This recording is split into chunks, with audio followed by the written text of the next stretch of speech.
Hi guys! And for today's vlog, as for my promise guys, na sinabi ko sa inyo from the first day na nag-take ako ng barley, ay i-share ko sa inyo kung meron ba talagang epekto ang barley sa akin sa pag-take ko nito.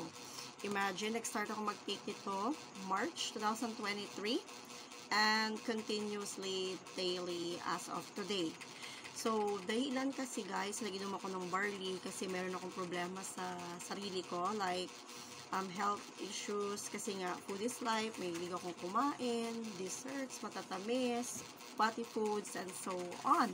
So that leads me to a lot of complication like high cholesterol, high triglycerides, high creatinine, and high uric acid. So as for my barley journey, so this what gonna happen. So I will share you kung para makita talaga na totoo talaga nag-work yung barley sa akin. Imagine, I have some documents here with me, including dyan yung mga lab tests, and I'll show you kung ano yung mga results. Alright? So, please bear with me. Alright guys, so ito yung first result ko way back on May 22, 2023. Alright guys, kung isa-isahin natin yan guys, talagang malulula tayo at napakatagal.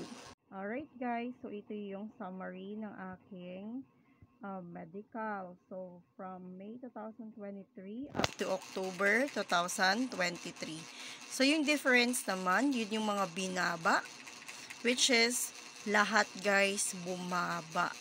Kung titingnan nyo naman, from cholesterol, triglycerides, creatinine, everything is normal. So, the good thing is, lahat guys bumaba. Sa patuloy na pagtitake ng barley everyday, at ang laki-laki ng mga diferensya sa pagbaba.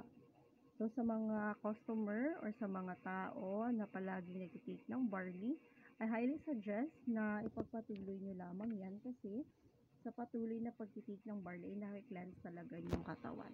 So, see the difference? At nag-medical talaga yan. So, hindi siya joke. Ayan guys, at least ipinakita ko na sa inyo kung ano yung difference since na gumamit ako ng barley. Ayan, so walang joke-joke yun ha. Talagang dumaan yun sa test, sa laboratory.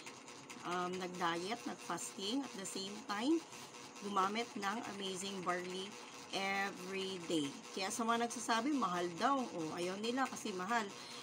Kaya nga, effective nga, tsaka worthless product. So, you have to pay the price of its worth. Sa mga customer naman na nakaranas ng pagbabago sa ng mga sarili, good job sa inyo guys. At isa kayo sa mga taong makakapagsabi na amazing, your barley lang talaga yung malakas na barley at tsaka original na barley. Kasi guys, sinubukan ko na po yung ibang barley at di talaga tumalab. So, starting on March 2023, I definitely choose to use this barley.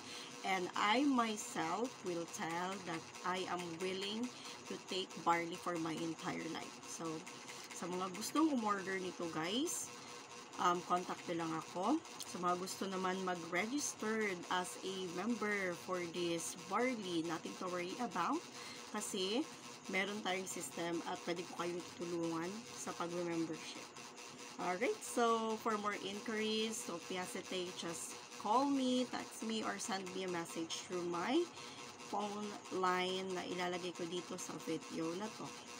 Alright, that's for all today. Thank you. Have a great day, everybody. Bye-bye and have a healthy lifestyle. See ya.